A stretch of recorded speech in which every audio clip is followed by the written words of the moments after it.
Hi, cities. How are you doing? Welcome to Naya. Sim, hope you are great. See that moment you see a white man coming out to say that they would never apologize for slavery or something. That it's been long ago, or they were not the ones that did it, and the rest of it.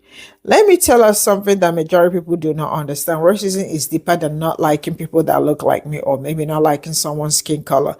It's literal. The fact that somebody will wake up and tell you because of your skin color or something like that, for that reason they do not like you and all that, and they play dirty to get ahead, that is another one. Let me tell you something. Nobody's asking you to apologize or something. Keep your apology and shove it in your butt or your throat. I don't care. None of my business. The only thing black people are asking for is nothing much or nothing less. Dismantle the system, because you all are upholding the system that is stopping people that look like me to progress. The system should be dismantled, because when that system, you that said you are not going to apologize is also one of the people that are upholding the system. Because if the system is not being upheld, trust me, the racism would have been dismantled. And I see a lot of white people saying, I want to work with black people, I want to do this. I think that those people are just one of the biggest liars of all time, because people are going to tell you that let's work with you so we can dismantle the system. And before you know what is going on, they disappear. Why? Because how do you want them to dismantle the system that fits them? Let's get into this video. White people are obligated to right wrongs that your ancestors did. White people want black people to stop talking about it and don't make me feel bad about myself, and I'm not a bad person, and yes, you are. If you don't want to hear it, too bad. The responsibility falls on your shoulder. According to you, I'm supposed to right the wrongs for people I never met, for things that happened centuries ago. Absolutely not. Sins of history don't transfer by skin tone, and guilt isn't genetic. Let's talk about facts. Let's talk about facts. The United States fought a civil war where over 360,000 white Union soldiers died to end slavery. Many of them were not rich plantation owners. They were white farm boys who gave their lives, okay, so every single person could be free. It's not oppression, that's sacrifice. After emancipation, it was Republicans who passed the 13th, 14th, and 15th Amendments, guaranteeing freedom, citizenship, and voting rights. It was the Democrats that fought those laws, okay? They started the Ku Klux Klan. They enforced segregation for nearly a century. The party of white guilt today is the same exact party that enforced white supremacy back then. Meanwhile, millions of Americans living today, white, black, Asian, they all came here after slavery had already ended. Irish, Polish, German, Italian, Jewish, they were all dirt poor when they came here. Worked in mines, factories, and railroads. No privilege, no plantation, no ownership of anybody.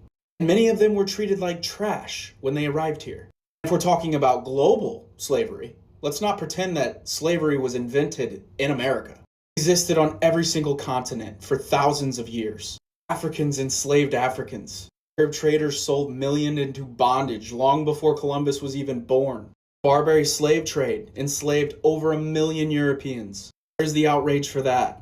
History is complicated, but blaming modern-day citizens is just lazy. We don't inherit guilt. We inherit opportunity. What we do with that defines character. So I'm not sorry. I'm not going to apologize for something I never did. No one in my family ever did. See, what I'm going to do is take responsibility for my own actions. I'm going to take responsibility for my own choices, my own future. That is what freedom means. Stop with the pity party bullshit. No one's coming to save you. Earn everything that you get in life. Dear white people, no one is asking you to apologize for your ancestors. We're asking you to dismantle the systems of oppression they built that you maintain and benefit from. Now the question becomes, do you understand how you maintain and benefit from these systems of oppression?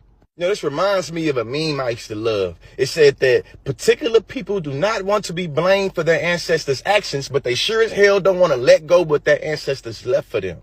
If you inherit a business and you believe the profit is the only thing you taking on and you ain't taking on none of the debt, it's kind of crazy. Do you understand how trust and distribution of wealth and how we pass things from generation to generation?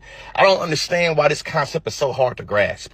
In closing, though, Nobody blaming you for nothing. We just think it's your responsibility to help us deconstruct the systems that you maintain and benefit from. Amen. Education is elevation.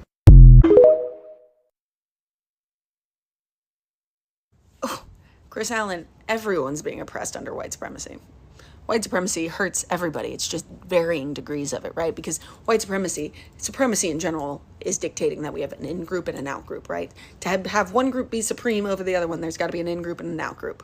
So in the United States, the in-group is people who are white. But what is white? What is white and how do you become white? Because over the years, whiteness has been different. Because for some time there, German Americans, German immigrants, people who spoke German, not white. Italian immigrants, Italian Americans, Irish Americans, Catholics, not white. So to become white, you have to strip yourself of many parts of your identity to fit into this tiny little box, right? And when immigrants came to this country from Europe, they did everything in their power to be as white as possible. They changed their name, they changed their language, they changed the way they spoke, the way they dressed, the way they cut their hair, what they ate, just to fit in. And if that didn't work, what did they do? Oh, easy peasy, lemon squeezy, we'll do a violence against the non-white people. We'll do a violence with the white people to prove that we are white enough to be in the group, to implicate ourselves in crimes. That's literally what they did. So many Irish Americans became police officers and rained terror in New York City against black Americans who had been there longer than they were, who had literally built the city up from the ground up. Descendants of freed, enslaved people in New York, to prove that they were white enough to get involved, right? So that's the white side of oppression. The non-white side of oppression looks like lynching. It looks like going to prison for decades when somebody who looks like me would get days. It looks like being passed over for jobs. It looks like getting arrested on the side of the road for a minor infraction rather than just getting a warning. It looks like getting denied for a mortgage or getting a higher interest rate because your name sounds a certain way. There are so many systemic, violent actions around being not white in this country because of the systemic white supremacy that our country is based on. And people like to think of violence being black or white, and it's just, we don't lynch people in the United States anymore, which is not true. There have been multiple black men hung up in trees all over the United States. I have a spreadsheet. I've been tracking them. It's insane. You can donate to the NAACP's legal fund if you want to get involved. But there's so much more violence that is systemic, that is just the way that we treat people in this country. And white Americans, sometimes, if they've been here for a while, if their ancestors have been here for a while, they don't even recognize it. But white supremacy for white people is stripping them of that identity. Okay, this is going to sound arrogant coming from a white guy, but I finally figured out why it is so infuriating to be black in America. And just hear me out. You can let me have it if I'm wrong. But the infuriating thing about being black in America is not being pulled over for driving while black. It's not being passed up for the promotion that you deserved. It's not even the generational wealth and opportunity that your family lost because of redlining in your grandparents' generation and the centuries of oppression before that. What's infuriating is that you can't talk about it. You can't talk about these things without being accused of playing the race card and making it all about race. That's the infuriating part. It's like you're not allowed to talk about reality, your own lived reality, without constant pushback. So we made this documentary, The Sins of Our Fathers, Race, Religion, and the Rise of Trump, which actually just came out this week. Because we realized that Donald Trump didn't deceive us, we deceived ourselves. Because we refuse to face the truth of our own history as a nation. So we're bringing it all to the light so we can face reality, even if it's uncomfortable. Because until we are honest about our white supremacy, past and present, we have no pathway forward as a nation. How many more times is it my fault? Is it my grandkids' fault too? Is it my grandkids' fault too? Your fault. Yeah. It is? I mean, I'm just saying generationally, I understand it's about equality and like, hey, these certain people were oppressed. You can fucking look it up in anywhere and it's not, no one's denying it. I'm just saying like It's not my fault, but it was my fault. It wasn't your fault. Hey, I could be Irish. I might be clear, but it had nothing to do with me or my grandpa. I know my grandpa. He wasn't on that shit. So it's like, is it my grandkids' fault too? And I'm already here doing this, just chilling. I think you're missing the point. I'm not missing the point. I'm just going another route. I'm just asking, like when oh, you're asking the question. The question is when does that end? When is it not my fault? Yeah. Like when do you guys say it's not my fault? Like it's not the white people's fault that we're. Well, no, it's not the fact that it's not white people's fault. It's the current white people. The current white people. Because I haven't done a fucking thing. My grandpa was 80, 90 years old and he didn't do a fucking thing. My dad didn't do a thing. My son, I don't see him owning any. What about my grandson? You know what I'm saying? When is it, hey, Bastion the Third, it's not your fault? I mean, like, when does that happen? Cold take. Slavery was generationally traumatizing. Hot take attached to that cold take. White people were also generationally traumatized by slavery, and they are less healed from that generational trauma, particularly because they fail to acknowledge the problem of being generationally traumatized by slavery. And say with me here, because we're about to get into it, white people, in order to not only survive in America, but thrive in America, had to be so fundamentally disconnected from your humanity in order to exploit the way that American capitalism uniquely demanded. You have to generationally recover when trauma and atrocities are committed against your people, your ancestors. But you also have to recover, like, your actual humanity when your ancestors and your people are committing the trauma, are committing the atrocities. You found America on all of the atrocities of settler colonialism and add into that the fundamental gaslighting of writing down all men are created equal does something to the human psyche. To be able to hold genuinely in your mind, all men are created equal, and so therefore that is why I am able to thrive. And also, these people that I own are people. So I can fundamentally believe in my freedom and my humanity because I can just discount that you're not a human. Black people just aren't human. Women just aren't human. Those are property pieces to make money off of and give me, myself, the white man, legitimacy in society. To the point of having children, right, creating life, their own offspring, for the purposes of profit. The one-drop rule is so integral to this conversation and to white generational trauma, and we never talk about it, because think about how disconnected you have to be from yourself to go and make a child, create a child through violence, right, and see them solely as a cash cow. See them solely as a person to work to make profit for you, or a piece of property to sell off in order to make profit for you, or a legacy piece to hold your contributions to society. Think about the trauma of knowing that your husband, who your dad literally sold you to, is assaulting other women because he can, because of the one-drop rule, because they're women, and that there's nothing that you can do about it. Genuinely, because that's the way that society is structured. Like, that is traumatizing. The indirect participation and existence in the system itself, like, as humans, is traumatizing. And we fail to acknowledge that that kind of trauma could even exist from something as massive as dehumanizing people from womb to tomb for the purposes of materialistic profit. Apathy is a trauma response. And apathy so rooted in trauma that even if you weren't lynching people, your Sunday paper was advertising that weekend's lynchings on the main page. That your family was reading while they drank their cup of joe. You didn't even have to attend with your picnic baskets and take your postcard pictures to send to your friends up north. Right? Just the existence of that kind of infrastructure where you could have such an apathy for such dehumanizing violence in your town square brought to your home to read over Sunday brunch after you go to mass, go to church where you learn to treat your neighbor like yourself. It's a great example, actually, of how rather than deal with the trauma of white supremacy and slavery, white Americans have just embedded it into our social structures.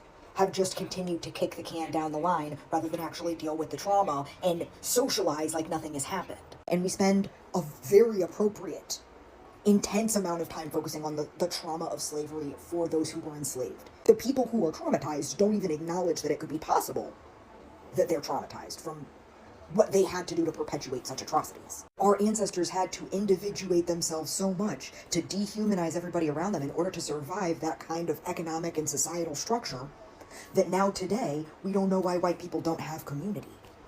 We are constantly having to remind each other of our humanity in order to not be brutalized, whether it be by individuals or a system or both.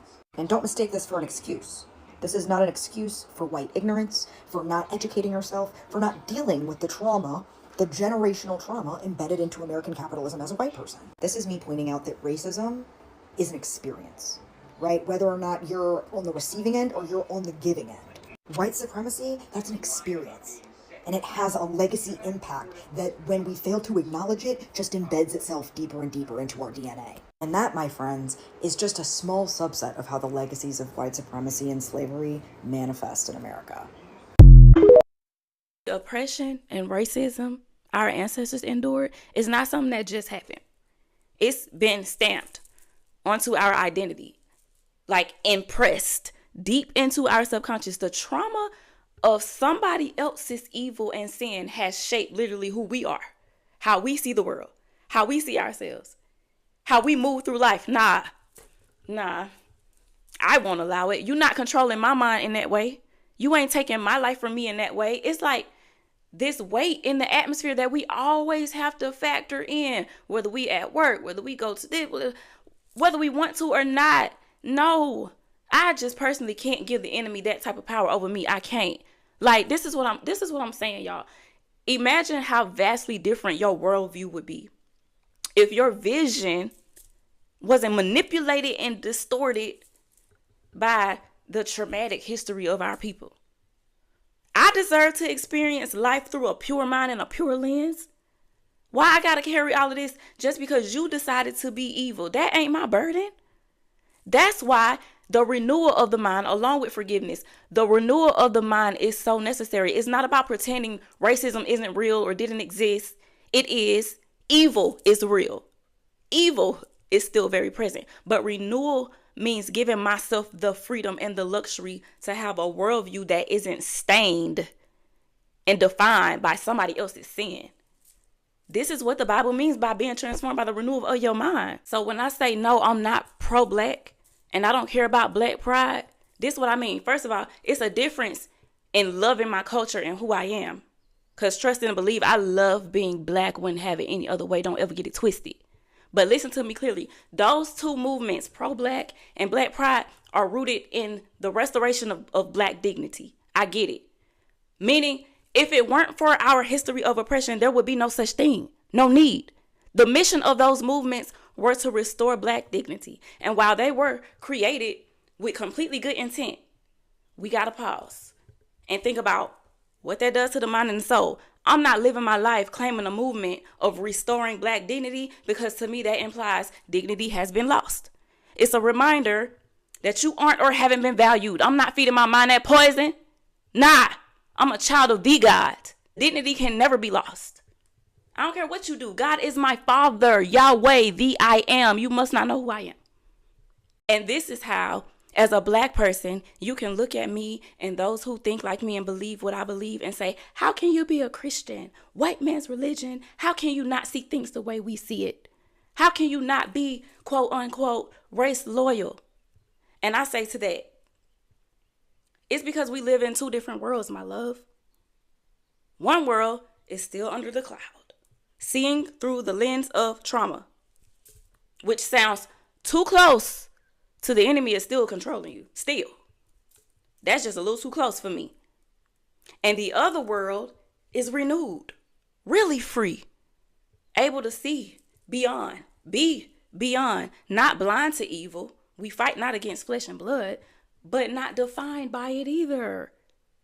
Y'all look at us like we crazy and say we tap dancing for the white man. No, this is deeper. Meat, not milk. You can't talk about what's going on out here. You don't even know what's going on inside. Be for real. Wake up. And that's what Christ offers. A mind transformed.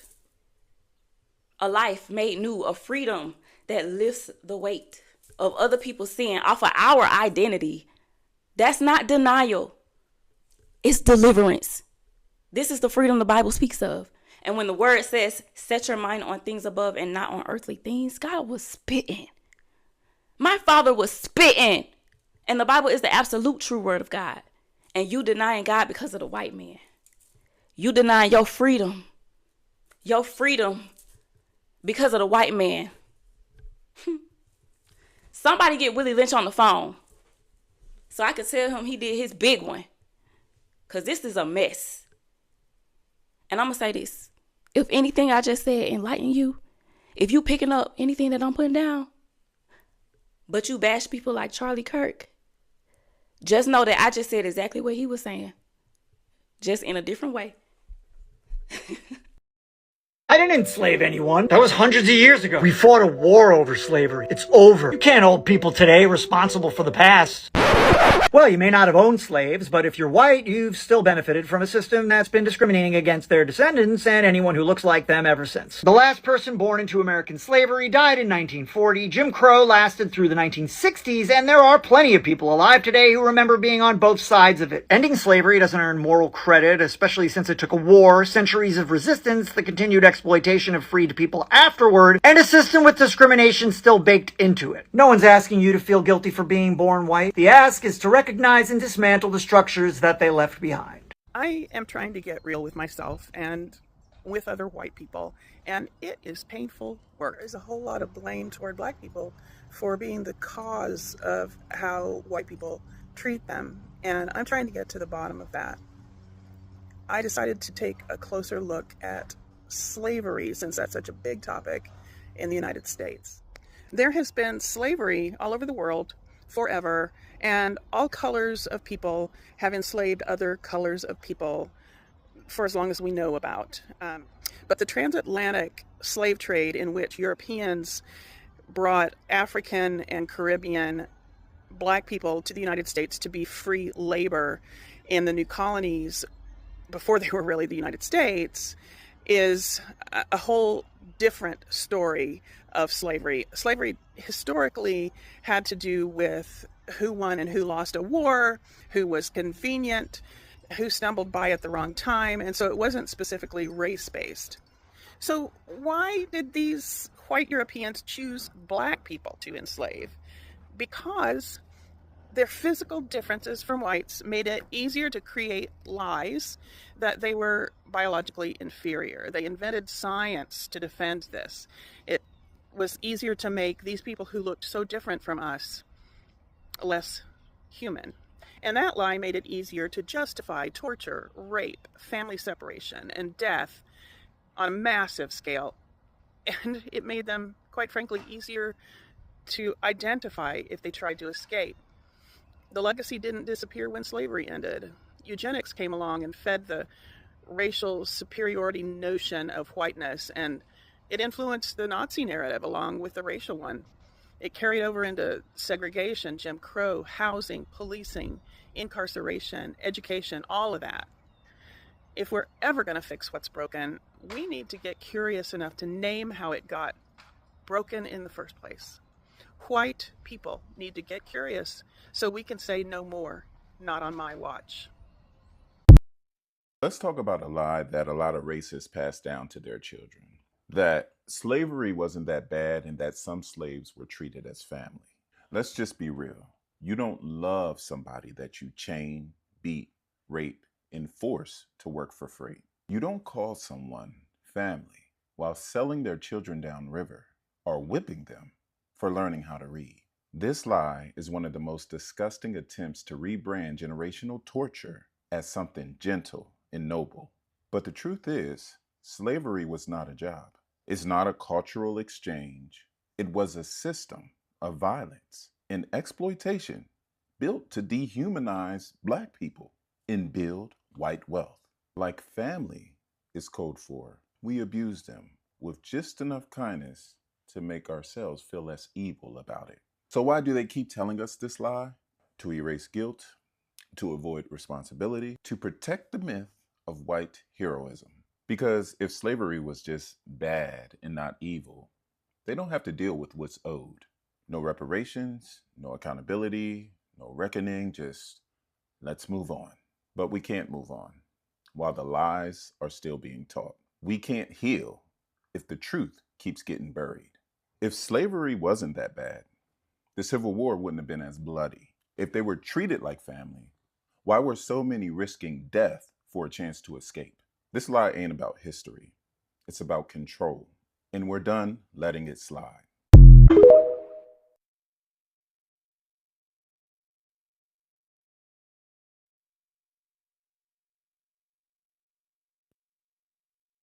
This is all I got from this video. You know, sometimes some white people are act really very oppressed and angry. You know, the truth is that nobody needs your apology. Nobody wants you to apologize. Keep your apology in your pocket, because that is not what we want. Black people do not want your apology, because apology without good work is dead indeed. It's just like faith without good work is dead indeed. You know, no one is asking you to apologize for your ancestors. The only thing Black people have been working on is asking you people to do is just to dismantle the system that has been put in place by you, that you are also helping to uphold, dismantle that system. Because each time you guys come out here to gaslight yourself like I am dumb or my people are dumb, Black people know what you are doing. That system has been there for a longer time, oppressing people that look like me and other people. That system must be dismantled. Keep your apology in your pocket or shove it in your butt, because nobody give a shit about that apology. Dismantle the system so that every human being, everybody can have equal rights and benefit from whatever that they are supposed to benefit from. You know, the fact that majority of you come out here online to like, yeah, slavery that is gaslighting 101. Slavery that happened how many years? I did not know the people that were enslaved. You did not know the people that were enslaved. Or I did not do anything. And shut the hell up. You did not do anything, but you are, till this very moment, majority of white people are actually the weapon fashioned against themselves, not even against my people. Because you are going to see where bad thing is going on, you will never stop it. You are you love it at your work because you are being paid better than any other person, like other people of color or Black people. You know, you are being paid better, and you get a raise all the time. You never for a day asked about, see, there are I don't know how to say this. You know, each time I talk about how judgment will start from church, that is how judgment will start from them. I don't know how they downplay racism and how they downplay slavery, how they come out to gaslight themselves. Because each time I hear them talk nonsense, I feel like they are not gaslighting me or my people. They are gaslighting themselves. I will draw my curtain here. Bye for now.